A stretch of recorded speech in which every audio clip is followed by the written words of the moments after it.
He loved this country so much that he was willing to sacrifice the presidency when he could have definitely attacked the people there at EDSA. Si Marcos talaga really made a mark in who we are in international politics. No? But if you compare what he did for our country during the time he was president, no one should ever be sorry that we had Marcos for a president. Kung ikumpara mo yung good points ni Marcos at saka yung good points ng ibang naging presidente natin mula sa kalingkingan yung iba. Since the Marcos administration, I don't know, have you really got it off the ground? Only history can rightfully judge President Marcos. A story born 100 years ago of a noble man whose life is worth reliving and looking back to. He's the only president with a national strategy. You'd think that Marcos was the bogeyman, etc. But he was actually a very kind person. The way that the Marcoses promoted the country, promoted the Filipino, is something I think that cannot be equaled in any administration. His story speaks of the great Filipino dream, a father of a nation, in conquest for absolute freedom, true justice, and real democracy for the Filipinos. The great slogan that he followed was, he wanted this nation to be great again. He was the one who was actually seeking for an independent foreign policy out of the ambit, out of the axis of the United States. It was President Marcos who declared for the first time what is now known as the Calayan Group of Islands as subject to the sovereignty of the Philippines. The President also wanted a negotiation with the United States about the termination of parity in 1974. Yung ginawa ni President Park Chung-hee sa may Korea ay yung strategy ni President Marcos na ang pinakamataas na level of development ng Pilipinas over the last 50 years ay nung panahon ni President Marcos, specifically during the earlier years of martial law. His story is a story of wisdom and goodwill, a story of a visionary leader with a strong political will who realized the Filipino potential and propelled the nation to progress. Mr. Marcos provided a lot more impetus in creating programs of government that meant building of infrastructure in a very essential way. All these things moved forward in his time very rapidly in the 4 years that he was in charge. Because that's the whole history of the energy policy.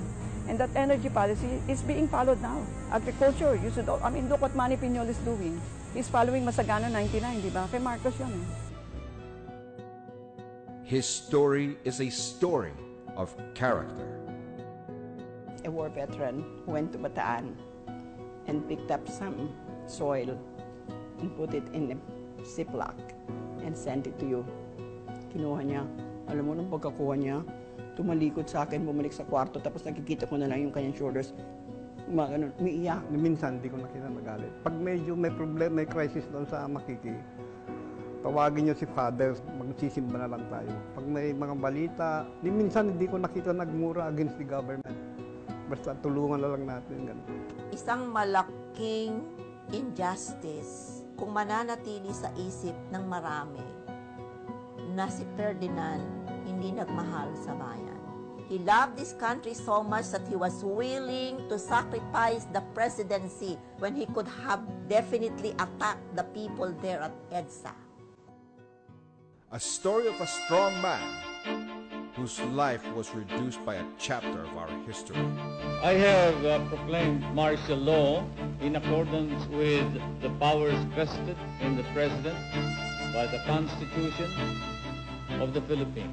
Deklara ang martial law to solve yung communist insurgency tsaka yung Muslim secessionism. Yung kaguluhan na yon, hindi naman si President Ferdinand Marcos ang nagdala o ang dahilan ng mga kaguluhan.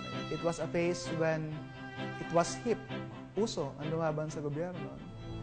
A story born 100 years ago about life, leadership, and legacy, waiting to be retold. Si Marcos talaga really made a mark in who we are in international politics. No? But if you compare what he did for our country during the time he was president, no one should ever be sorry that we had Marcos for a president. Kung ikumpara mo yung good points ni Marcos at saka yung good points ng ibang naging presidente natin mula sa kalingkingan yung iba. Since the Marcos administration, I don't know, have you really got it off the ground? Only history can rightfully judge President Marcos. This is history.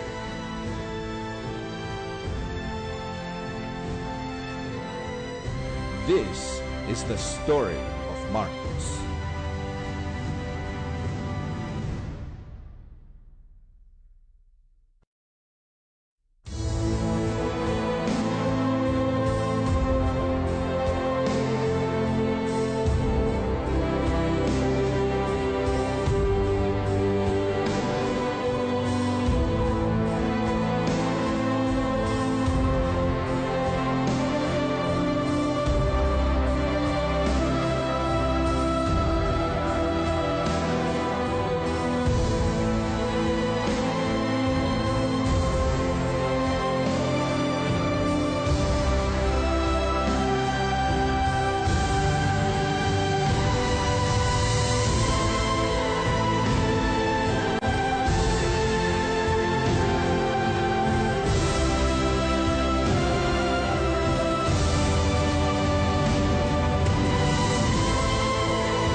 Marcos 100.